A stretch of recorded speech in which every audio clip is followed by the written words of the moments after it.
마태복음 16장 13절로 20절의 말씀으로 교회는 교회여야 한다라는 제목의 하나님께서 우리에게 주시는 선포의 말씀을 함께 듣도록 하겠습니다.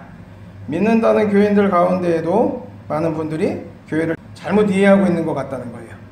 물론 불신자들은 말할 것도 없죠.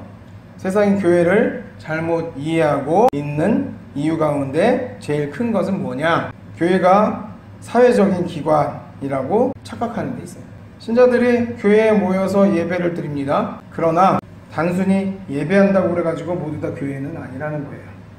또한 사람들이 교회에 모여서 친교하고 교제를 나누고 서로 돕는 구제와 봉사를 또한 합니다. 그러나 이런 것들로 인해 가지고 교회라고 하지 않아요.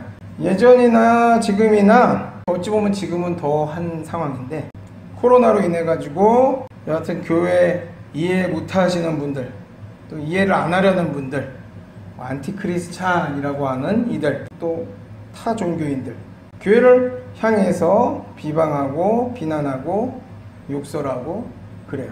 교회 따위 코로나의 주범, 돈독으로 고 비리의 온상 등등 막말을 신나게 열심히 하고 있어요. 까댄다고 그런 얘기도 있는데 좀 쌍스럽죠, 표현이. 특별한 이유가 없어요. 그냥 비방하는 거예요. 우리 같은 작은 교회, 또 주변에 보면은 개척교회들, 미자립 교회들 많습니다. 근데 그런 교회의 목회자들도 비난을 또 받아요. 뭐라고 비난받냐? 가망이 없다, 혹은 그 정도 했으면은 좀 성장하거나 부흥해야 하는데 말이야, 그게 없잖아. 그걸 안 하잖아. 목회자가 게을러서 그런 거야. 막말로 세상에 무슨 일, 그런 것들 니까짓 것들이 하겠냐? 세금도 안 내고 나라에 기생하면서 사는 세금 포탈자 놈들, 막 이렇게 얘기하기도 합니다. 그러나 법이 바뀌었어요. 벌써 한 5년이 넘어가는 것 같은데 종교인 과세 그 시행하고 있어요. 법적으로 모든 것 다 감당하고 있어요. 낼 거 세금 있으면 다 내고 그렇게 하고 있죠. 그런 얘기를 하면 뭐라고 그러시는지 아십니까? 아, 그런가? 그러면 되는데 안 그래요. 고작 5년밖에 안 되고 그전에는 그랬잖아. 그전엔 폭탄하고 니네서 돈 안 내고 막 이랬잖아. 이렇게 얘기해요. 날로 먹었다는 얘기도 하고 별 얘기를 다 합니다. 그냥 비난하고 싶은 거예요. 교회는 주변에서 뭘 해라 마라 강요하거나 명령할 수 있는 데가 아니에요. 대한민국 헌법 20조에 의하면 모든 국민은 종교의 자유를 가진다. 또 국교는 인정되지 아니하며 종교와 정치는 분리된다. 독립되어 있는 단체.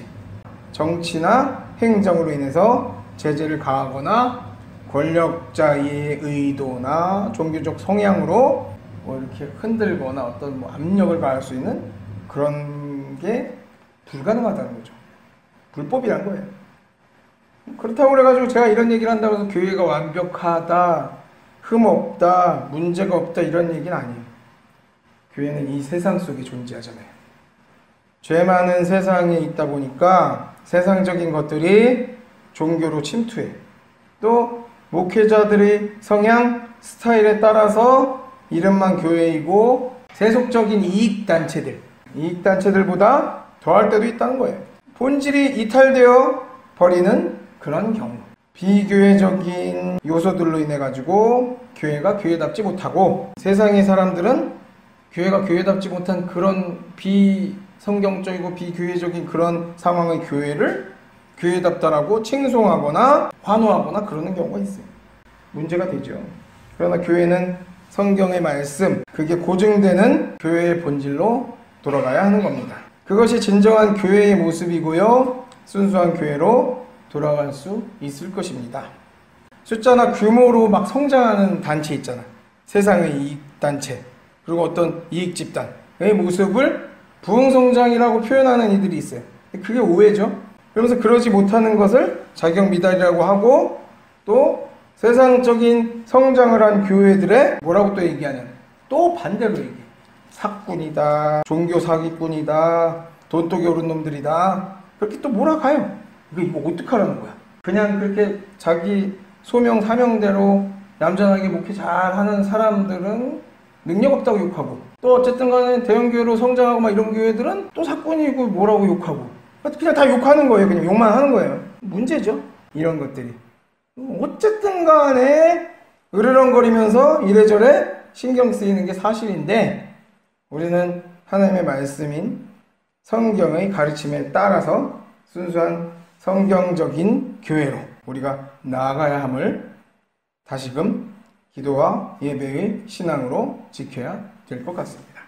교회가 중세시대 때 타락해서 교회의 본질을 잊어버렸어요. 상실했어요. 자유민주주의 국가들, 그 교회 많이 타락했다고 그렇게 얘기를 하잖아요. 근데 그뿐만 아니라 공산주의 내의 교회들, 특히 중공이나 북한의 교회들 보시면 알겠지만 공산주의에 대한 선전용 도구예요. 공산주의 국가에도 교회가 있다 이런 식의 국가 지도자의 찬양, 타락의 모습을 보이고 있는 거예요. 동구권 역시 수많은 핍박, 고난, 순교를 치르면서도 교회의 본질을 지키기 위한 어떤 그런 개혁의 모습은 전혀 없었다는 거죠. 그래가지고 성경을 통해서 우리 성경 인물, 이런 성경 인물들을 즉 어떤 이들이냐? 예수님, 마리아, 바울, 베드로, 요한, 모세, 여호수아, 다윗 등등 이런 성경의 인물들을 우상화시켜. 초기 성경 인물이나 성직자, 초대교회와 인물들, 유물이 있어. 그들의 유물 같은 거, 혹은 다 남겨진 것들 있잖아요. 이건 좀 잔인하게 들리실 수도 있는데 그분들이 돌아가시면 신체도 가져가. 이러고 손톱, 눈썹, 머리카락 이런 거는 그냥 예의고요. 말하기 뭐한 신체 일부를 가져가고 이런 일들. 그러면서 어떻게 생각하냐? 하나님처럼 소중히 여기면서 그걸 섬기고 귀하게 여기는 그런 모습들 봅니다. 우리가 기도를 하잖아요. 기도를 하면 이제 교회 재단, 옛날에는 이제 저희 같이 저런 전기로 된 거나 이제 배터리로 된 촛불이 아니라 진짜 초를 켰잖아요. 초를 켜놓고요. 교회 재단에 촛불을 딱 켜놓고 기도를 하다가 가면 그 촛불이 꺼질 때까지 자기가 해드린 기도가 계속 연속된다라고 생각하는 허망한 사념도 참 많았어요. 성경에 그런 말씀은 없죠. 촛불을 켜놓고 있으면 그 꺼질 때까지 내가 기도를 계속한 거다라는 게 성경에 어디 써 있어. 저 혹시나 있나 하고 찾아봤는데 없더라고. 이런 게 내가 복음이라는 거예요. 가짜 복음. 막 만들어내고 그냥 오래 신앙생활 하면서 생겼던 그런 것들. 오랜 신앙생활을 했다고 쳐도 잘못된 신념을 가지고 있고 또 지금까지 그렇게 전해져온 잘못된 전통을 수정하거나 이게 잘못됐어 우리 이런 거 하면 안 돼 개혁한다 그러죠. 개혁할 생각이 없이 그냥 그거 그대로 믿어오는 거. 그게 내가 복음이고 잘못된 가짜 복음이라는 거예요. 가장 잘못된 신앙이고요. 그럼으로 인해서 교회가 정체되면 안 된다는 거예요. 변질되어가는 모습 스스로 느끼고 무언가 성경과 다르다는 것을 우리가 인식하고 인지하면 다시 하나님께서 우리 주 예수 그리스도께서 우리에게 명하셨던 처음의 교회로 돌아가야 된다. 처음에 우리가 믿었던 그런 모습들 돌아가야 된다는 거죠. 혹자들은 이런 것을 교회개혁이라고도 부르고 종교개혁이라고도 부릅니다. 그런데 종교개혁을 거부하고 과거의 교회관을 또 잘못된 신앙적인 전통을 지키고 있는 이들이 있어요. 세상의 모든 종교를 자신들의 중심으로 묶으려고 각종 개신교 단체, 교단들, 유사단체들 그런 것들을 묶어가지고 교회연합이라는 이름으로 자신들의 아래에다가 묶어놓고 그것을 이상하게 느끼는 이들 또 속이려고 또 비슷한 단체를 또 만들어. 처음에 말한 게 WCC라는 데고요. 두 번째 말한 데가 WEA라는 데인데 여하튼 세상을 하나님의 뜻과 맞서서 세상을 좌지우지하려는 물론 그 좌지우지 안에는 성경의 자기합리화도 들어있고 동성애도 들어있고 낙태, 자유화, 세계통합, 인구조절 인구조절은 뭐겠어요? 사람의 생명을 없애는 거 이런 것들이 들어가 있는 거죠. 기괴한 계획들도 있는데 세밀히 다 설명할 상황은 아니고 맨날 제가 언젠가 그런 얘기를 할 기회가 있을 거라고 하는데 아무래도 내년쯤에 해야 될 것 같아요. 여하튼 그런 악행들을 저지르고 있으니 우리가 주의해야 한다는 말씀을 전하는 거예요. 사람이 세상의 중심이다 라고 얘기하죠. 사람이 먼저다, 뭐 이것도 비슷한 뜻의 하나고, 세상의 주인은 나다, 뭐 이것도 비슷한 말 중에 하나죠. 인권에 대한 지극히 인본주의적인 사실, 그리고 세상이 천국이다 라고 외치면서 세속주의적인 생각으로 인해 가지고 예배와 기도와 또 교회적인 모든 것들을 철폐하고 없애려 하고, 성경에 없는 얘기들을 제도화시키거나 어떤 뭐 이런 것들을 만들어서 그런 게 조금씩 나타나고 있죠. 요즘 참 우리 성도들이 어떻게 해야 될까라는 생각들을 많이 하게 됩니다. 하나님의 말씀으로 다시금 돌아가야 된다는 거죠. 하나님께로 돌아가야 한다는 거예요. 다시 말해서 교회의 본 모습, 참 모습으로 돌아가야 한다는 것입니다. 우리 하나하나는 다 교회죠. 저도 그렇고 여러분들도 그렇고 한 명 한 명이 다 교회란 말이에요. 꼭 건물만 두고 교회라고 생각하는 그런 것이 문제죠.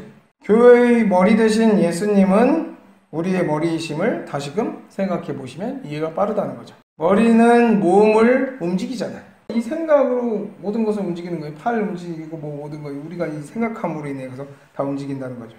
그 생각, 의지, 능력으로 몸의 모든 것을 제어하듯이 우리가 예수님께 순종하고 온전히 따르면 예수님 그분께서 우리를 인도하신다는 거죠. 본문 15절로 16절을 읽도록 하겠습니다. 이르시되 너희는 나를 누구라고 하느냐? 시몬 베드로가 대답하여 이르되 주는 그리스도시요 살아계신 하나님의 아들이시니이다. 예수님은 그리스도세요. 아멘. 하나님의 아들이시고 나의 구세주시잖아요. 할렐루야. 예수님께서 나의 구주이심을 믿는 이 고백 위에 교회가 지어졌다는 거죠. 이게 본질이에요. 또 기초예요. 건축할 때 기초 바닥재 딱 잘 세워야 건물이 아주 안정되고 튼튼하게 올라가요. 아주 중요한 거죠. 이 고백에 대한 오해들이 있더라는 거예요. 근데 주님 앞에 이 고백을 기독교 교리에 대한 합리적인 이해, 지 마음대로 생각하는 걸 합리적인 이해라고 얘기하는 거죠. 혹은 지식, 그런 것으로 생각하는 이들이 있더라 이거예요. 내가 뭔가를 깨닫는 게 고백이고 신앙 고백이다 뭐 이렇게 생각하는 이들도 있어요. 또 내가 아는 것을 입술로 말하는 것을 고백이라고 착각하기도 합니다. 주님 앞에, 하나님 앞에 고백은 하나님이 내게 부어주신 은혜와 은총에 대한 진실하고 충성된 대답이에요. 내 모든 마음, 그리고 육체, 인격, 생명을 주님께 주저하지 않고 드리는 헌신적인 결단, 고백이에요. 주님 앞에 드리는. 우리가 이 고백과 함께 하나님 앞에 모든 것을 드리는 그런 위탁하는 이유가 거기 있는 거예요. 주님 앞에 고백, 가장 비슷하게 이해할 수 있는 것이 뭔지 아십니까? 결혼 서약이죠. 결혼식 중에 주례자가 신랑과 신부 두 사람을 세워놓고서 묻습니다. 당신 곁에 이 사람, 괴로울 때나 평안할 때나 항상 사랑하겠습니까? 묻습니다. 저도 기억이 나는데 생애 마지막까지 정결을 지키겠습니까? 이 질문에 반드시 예라고 대답해야 두 사람이 결혼할 수 있는 거예요. 두 사람이 부부로 묶여질 수 있는 거예요. 그렇지 못하면 문제가 생기는 거죠. 결혼식에서 가장 중요한 것은 바로 이 고백입니다. 결혼서약서의 고백, 네 하는 대답들을 확실히 해야지 된다니까요. 그게 없으면 문제가 생기는 거예요. 막 신랑 신부 측 얼굴 붉어지고 이거 어떻게 했냐 무슨 일이냐. 드라마 보면은 둘이 서약하고 있는데 갑자기 어떤 남자가 나타나거나 애를 업은 여자가 나타나서 분위기가 난리가 날 때가 있죠. 뭐 드라마니까. 그리고 현실에도 그런 일이 있는 경우가 뭐 가끔 뉴스에 나오긴 하지만 그런 경우는 거의 없죠. 어쨌든 이 상황, 서로가 만난 지 한 달이 안 됐어. 한 달 안 됐는데 결혼하는 사람이 있어요. 뭐 일주일 만에 결혼하고 일주일 봤어. 처음에 딱 만나고 일주일밖에 안 됐는데 결혼하는 사람이 있고, 뭐 저희도 원래는 그런 상황이 되려고 했는데 아내가 근무하던 교회, 아내가 원래 사모였는데 그 교회가 신축을 했어요. 원래는 그때 한 달 안에 교회 결혼하려고 했는데 밀린 거예요. 그래서 7월 달에 성전봉헌을 하고 첫 번째로 결혼한 게 저희입니다. 평창에서. 그러다 보니까 한 3달 넘게 밀린. 이것도 뭐 하나님이 다 계획하신 거겠죠? 여하튼간에 내가 이 사람 한 달 정도밖에 안 봤는데 그런 마음이 생기는 거, 그 짧은 기간에 뭐 안다면 얼마나 알겠어요. 사랑해봤자 또 얼마나 사랑하겠어요. 서로 아는 게 별로 없을 거란 말이죠. 그러나 문제가 뭐냐, 내가 이 사람을 평생 반려자로 삼겠습니다, 평생 사랑하겠습니다 라고 온 세상에 사랑을 약속하죠. 많은 증인들과 주님 앞에. 이게 고백인 거예요. 신앙 고백은 뭐라고요? 하나님의 말씀을 믿고 그분의 은혜와 사랑을 체험하고 감사하고 순종하고 따르는 것에 내 삶을 드리는 거예요. 이게 신앙 고백입니다. 하나님은 나의 주님이십니다. 주님은 나의 구주이시며 나의 하나님이십니다. 이렇게 말하는 거예요. 이게 신자의 고백이에요. 신앙 고백. 성도들의 신앙 고백입니다. 반석 같은 이 신앙, 이 고백 위에 교회가 서는 거예요. 교회는 교인들이 모이고 또 목회자가 한둘 있다고 해가지고 교회가 아니에요. 하나님의 뜻, 하나님의 주권적인 역사로 세워지는 게 교회라는 거예요. 본문 16절을 다시 읽겠습니다. 시몬 베드로가 대답하여 이르되 주는 그리스도시요 살아계신 하나님의 아들이시니이다. 이 고백을 들은 예수님께서 무슨 말씀을 하셨을까요? 본문 17절을 읽겠습니다. 예수께서 대답하여 이르시되 바요나 시몬아 내가 복이 있도다. 이를 내게 알게 하니는 혈육이 아니요 하늘에 계신 내 아버지시니라. 아멘. 하나님의 뜻 그리고 하나님의 역사로 인해서 이루어진 것이라는 거죠. 하나님께서 알게 하신 거예요. 그리고 하나님께서 깨닫게 하시는 거예요. 그리고 그렇게 인도하신 거예요. 그리고 우리가 하나님 앞에서 고백하게 주님께서 만드신 거죠. 사람들이 자기들의 어떤 목적을 이루기 위해 가지고 모인 그런 곳, 그런 장소, 교회의 형태나 교회의 모습을 아무리 지니고 있다 하더라도 그것은 교회가 아님을 우리가 알아야 된다는 거죠. 요즘 아무개 선교회 대표라는 타이틀을 단 목회자들이 참 많아요. 구제와 나눔 섬김을 한다고 해요. 그들이. 그러면서 세상적인 것, 특정 정치 세력과의 친밀함을 드러내면서 하나님의 뜻, 정의에 대해서 말하고 강연을 다니고 방송에 출연하고 책을 내고 뭐 기고를 하고 그래요. 그러면 세상의 사람들, 교인들도 일부는 있지만 세속적인 사람들이 대부분이죠. 그를 칭송해. 그리고 찬양하고요. 팬클럽을 만들고 무조건 지지해요. 그에 의기양양해가지고요. 막 기독교를 욕하고 또 하나님을 모욕하기도 하고 일반 목회자들을 욕하고 자신만이 하나님의 뜻을 제대로 지닌 종이다 막 이렇게 얘기하면서 주장하기도 합니다. 개인의 어떤 사리사욕을 이루기 위해서 세상의 출세, 물질적인 풍요 위해서 기부받는 것을 즐기고요. 말도 안 되는 허언이나 특정 세력을 위해서 가만히설하고 아첨하고 이게 교회적인 단체일까라는 의문과 생각이 들게 하는 거죠. 이상하다라는 생각이 들어요. 이런 성경적인 인물이나 뭐 성경적인 지역이나 어쨌든 막 무슨 대단한 사람 같아. 뭐 이씨도 있고 박씨도 있고 뭐 그런 성은 위에 우리 애들도 이름이 뭐 요한, 요셉 막 이렇잖아요. 그런 식으로 이름이 참 성경에 나오는 사람들 인물 같아. 그런 이름 막 붙이고 대단한 단체인지 뭔지는 모르겠지만 프로필처럼 줄줄줄줄줄 여러 가지가 있어요.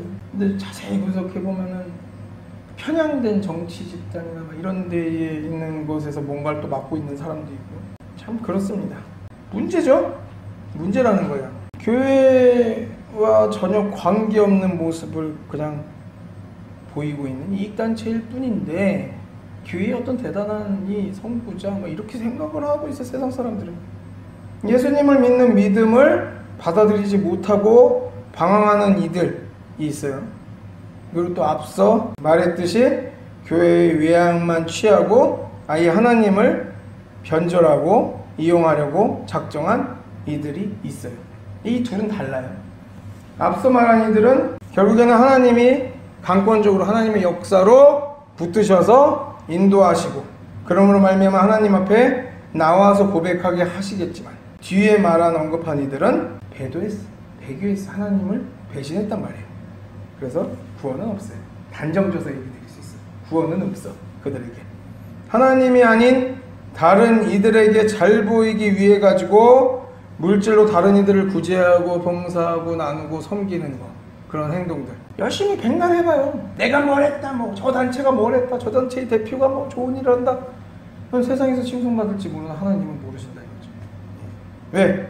그 마음에 주님을 향한 고백이 없기 때문에, 즉 교회가 아니기 때문에 구원받을 수 없어요. 본문 18절을 읽겠습니다. 또 내가 내게 이르노니 너는 베드로라. 내가 이 반석 위에 내 교회를 세우리니 음부의 권세가 이기지 못하리라. 아멘. 분명히 예수님께서 말씀하셨어요. 반석 위에 내 교회를 세우리니. 오늘 본문을 보면 예수님의 말씀의 연속이에요. 15절에 뭐예요? 너희는 나를 누구라 하느냐. 17절에는 하늘에 계신 내 아버지시니라. 18절에는 내가 내게 이르노니, 또 내가 이 반석 위에 내 교회를 세우리니, 19절에는 내가 천국 열쇠를 내게 주리니. 이 모든 말씀이 어떻습니까? 그리스도의 교회를 증언하고 있는 거예요. 그것도 예수님이 직접 하신 거죠. 교회의 주인은 우리 예수님이라는 거예요. 그래서 어떤 교회든지 사람이 주인 행세를 하잖아요. 그럼 교회가 아니야. 교회의 주인이 무슨 목사나 뭐 특정인들이 아니라는 거예요. 그렇게 하면 그게 교회가 아니야. 그렇게 되면 교회의 창립자, 설립자, 누가 노력을 하고 안 하고 이렇게 중요하지 않아요. 주님 앞에서는 교회의 주인은 예수님이니까. 우리는 그분의 지체예요. 그리고 예수님은 교회의 머리시라는 거예요. 그러니까 이런 관계, 이 관계가 확실해야지 교회인 거예요. 저와 여러분들의 머리가 되시는 분이 예수님이란 소리예요. 교회는 또 구제하거나 봉사하거나 이런 것만 하는 곳은 아니에요. 날마다 하나님을 믿고 예배하며 기도하고 말씀을 듣는 곳이에요. 하나님의 뜻으로 건국된 우리 나라, 우리 대한민국 지도자를 잘 세워서 이렇게 왔어요. 건국 초대 대통령 이승만 대통령도 우리 감리교회 장로님이세요. 그래서 평신도 주일 이런 거 할 때 항상 보면은 캐리커처나 사진으로 이승만 장로의 얼굴이 나오죠. 참 자랑스럽기도 하고. 근데 이제 또 성향이 다른 분들은 비난을 하고 욕을 하고 뭐 무덤을 파내야 된다는 좀 이상한 소리들 하죠. 문제가 있는 거예요. 여튼간에 그런 상황도 우리 생각해 보세요. 지도자를 잘 선택을 해야 돼. 지도자를 잘 뽑아야 되는 거죠. 하나님의 뜻으로 건국된 우리나라, 우리 대한민국의 지도자 잘못 세울 때마다 어떻습니까? 하나님으로부터 점점 멀어지기 시작해. 교회라는 곳이. 왜? 교회에 또 대형교회나 교회의 어떤 권력을 갖고 있는 이들 있잖아요. 종교계라고 뭐 기독교계라고 하면서 입김 센 사람들. 그런 사람들이 뭐래? 그 지도자들을 찬양해. 하나님을 찬양해야 되잖아요. 우리는 하나님을 찬양해야 돼. 할렐루야. 그렇잖아요. 근데 하나님을 찬양 안 하고요. 뭐 하는지 아세요? 뭐 조찬 기도회니 이런 데 가가지고 대통령이나 나라 지도자나 권력이나 힘 있는 사람들을 찬양해요. 그러고 막 좋다고 그래요. 이게 성경적이라는 거예요. 아니라는 거예요. 그럴 때마다 어떻습니까? 주님을 조금씩 배도하기 시작하면서 교회가 하나님과 멀어지는 상황으로 그런 상황이 돼가는 거죠. 우리가 생각해 보자는 거죠. 점점 그게 그렇게 오다 보니 교회를 폐쇄시키는 법이 입법되고요. 뭐 코로나 때문이라고 하지만 비치된 성경이나 찬송가를 다 없애고 폐해야 하는 행정명령까지 발휘되는 지금 그런 상황들. 이게 도대체 어디까지 가는 걸까 하는 생각까지 들게 되는 그런 상황입니다. 하나님 그딴 건 없으라고 교만한 생각하고요. 사람이 중심인 인본주의가 우선되는 나라가 되었어요. 교회를 다닌데 국회의원들 그 발의한 사람들 다 교회 다닌 사람들이에요. 집사, 권사, 무슨 장로래. 근데 교회를 폐쇄해야 한다는 그런 법을 이런 식의 얘기를 하죠. 어떤 특정된 성향의 인물이나 권력자를 추종해 그리고 따르는 그게 믿음이라고 하는 목회자들도 있어요. 미친 거죠. 제정신이 아닌 거예요. 이렇게 막 떠들고 추앙받고 막 영웅이 돼. 근데 세상 사람들한테 그런 이들이 참 어이없는 거죠. 다시 분명히 말씀드리지만 교회의 기원은 누구냐? 예수 그리스도시다. 그 고백의 내용 역시 예수 그리스도께 드리는 거예요. 또 섬김의 대상도 예수 그리스도일 수밖에 없어요. 그러므로 영광은 세상의 혹은 세상의 어떤 인물, 권력자 이런 이들이 아니고요. 영광은 예수님이 받으셔야 된다는 거예요. 할렐루야. 아페스타 목회자, 대형교회 혹은 이 나라 이 정부에서 힘을 발휘하면서 큰 소리 땅땅 쳐대는 그런 이들, 막상 근데 지금처럼 교회가 어렵고 힘든 상황에서는 입 꾹 다물고 이 양반들 어디 있어? 라고 어디 있는지도 모를 그런 이들, 그리고 상황이 너무 좋은 상황이라고 얘기하면서 교회, 이 잘못된 교회 썩어서 다 망해야 되고, 우리들이 생각하는 그 교회 인간이 먼저고 인권이 먼저고 사람이 먼저고 봉사와 구제가 먼저다 이렇게 떠들고 다니고 성경에 없는 내용들 말하면서 그게 교회라고 주장하는 이들 활개치고 그들이 번성하는 희한한 세상이 돼버렸어요. 하나님 예수님보다 사람이 더 대단하고 감사할 존재다. 또 사람에게 영광 돌리고 이런 모습들, 기도할 때 눈물 나고 가슴이 아파. 무슨 생각이 드냐? 정말요, 주님이 다시 오시려나 보다라는 생각이 드는 거예요. 그런 상황이 됐어요. 다시 말씀드리지만 오직 예수님만이 영광 받으시고 또한 높임을 받으셔야 되는 거예요. 그게 참교회죠. 교회의 주인은 오직 예수 그리스도시기 때문이죠. 그러므로 교회를 사랑하는 것, 곧 그리스도를 사랑하는 겁니다. 예수님을 사랑하는 겁니다. 교회를 또 핍박하는 게 뭡니까? 예수님을 핍박하는 거예요. 바울 사도가요, 바울이 아닌 사울이었을 때에 교회를 핍박했던 것 여러분도 아마 아실 겁니다. 그때 예수님께서 다메섹 도상에서 사울이었던 바울한테 뭐라고 그러셨냐? 사울아 사울아, 내가 어찌하여 나를 핍박하느냐? 라고 말씀하셨어요. 이는 교회와 예수님이 같다는 거예요. 동일하다는 거예요. 오늘 본문에서 강조되고 있는 게 뭐냐면 바로 교회의 권위에 대한 것입니다. 이 권세는 스스로 그렇다는 것이 아니라 예수님께서 위임해 주신 거예요. 우리가 이것을 분명하게 말할 수 있어야 되는 거예요.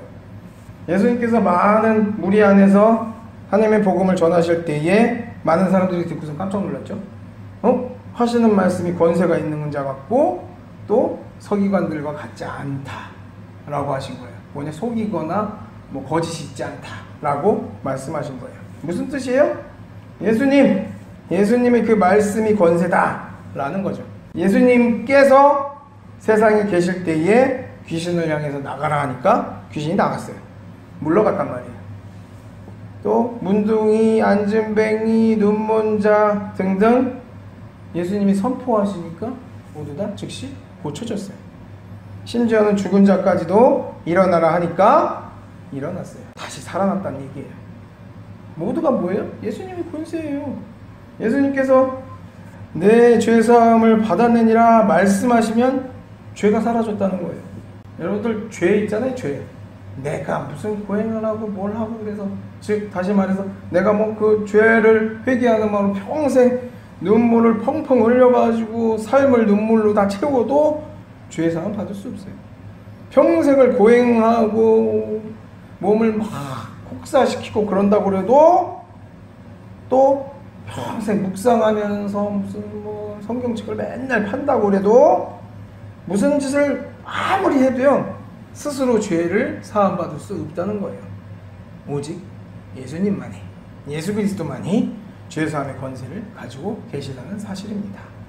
본문 19절을 읽겠습니다.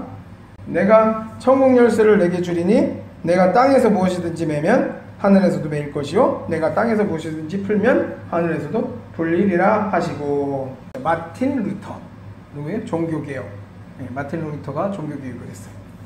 이 사람이 교회에 대해서 어떻게 얘기했냐?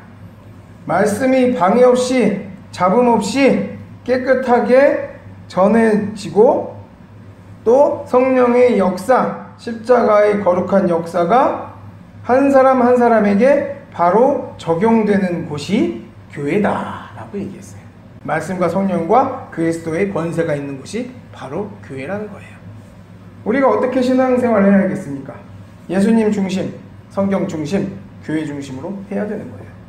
특별히 교회는 그리스도께서 임재하심으로 진정한 교회를 이룰 수 있다는 사실입니다. 꼭 이게 건물이라고 착각하지 마세요. 우리 집사님, 권사님, 저도 그렇고 우리가 다 교회라는 거예요. 그것을 확신하고 심령에 새겨야 된다는 거예요. 교회는 주님의 음성을 들을 수 있는 곳입니다. 또한 주님의 모습을 볼 수 있어야 하는 곳입니다. 그렇지 않다면 진정한 교회가 아니라는 거예요. 공간이나 장소, 그런 교회 역시 그래요. 이 우리 하나하나 사람의 교회된 우리도 그렇지만은 공간이나 장소로서의 교회도 그렇다는 거예요. 그곳에서 주님의 음성을 듣고 주님을 만나는 체험을 얻을 때에 비로소 그곳이 교회며 교인일 거라는 사실 믿으시기 바랍니다. 사랑하는 성도 여러분, 우리가 우리 장평교회를 섬기면서 사랑하는 예수님을 섬기잖아요. 또 우리는 장평교회를 사랑해요. 예수님도 사랑해요. 그리고 교회된 나 자신 역시 사랑해야 해요. 그리고 함께하는 이웃도 사랑해야 되는 겁니다. 그런 가운데서 우리 모두는 다정하신 예수님의 음성을 듣기를 또 원해요. 어렵고 힘들죠, 요즘. 솔직히 말 안 해서 그렇지 집사님들, 권사님들, 열심히 또 신앙생활 하시는 모든 분들 어렵고 힘들다는 것 압니다. 신앙이 참 많이 흔들리기도 하고 괴롭기도 해요. 예수님을 믿는다는 이유로 손가락질 받기도 하고 핍박을 받기도 합니다. 그러나 여러분들 부탁드려요. 예수님이 힘을 분명히 주실 거라는 사실을 믿으시기 바랍니다. 예수님이 축복해 주실 거예요. 아멘? 예수님이 늘 동행하실 거예요. 한 주간 수고 너무나 많으셨어요. 사랑하는 우리 성도 여러분들, 예수님이 여러분들을 사랑하심을 믿으시기 바랍니다. 어렵고 힘든 가운데에서도 예수님을 바라고 원하며 예배에 참석하신 여러분들, 다가올 한 주도 주님이 명하신 교회로서 온전히 승리하시는 저와 여러분들 되시기를 예수님의 이름으로 축원합니다. 축원합니다. 축원합니다. 기도하겠습니다.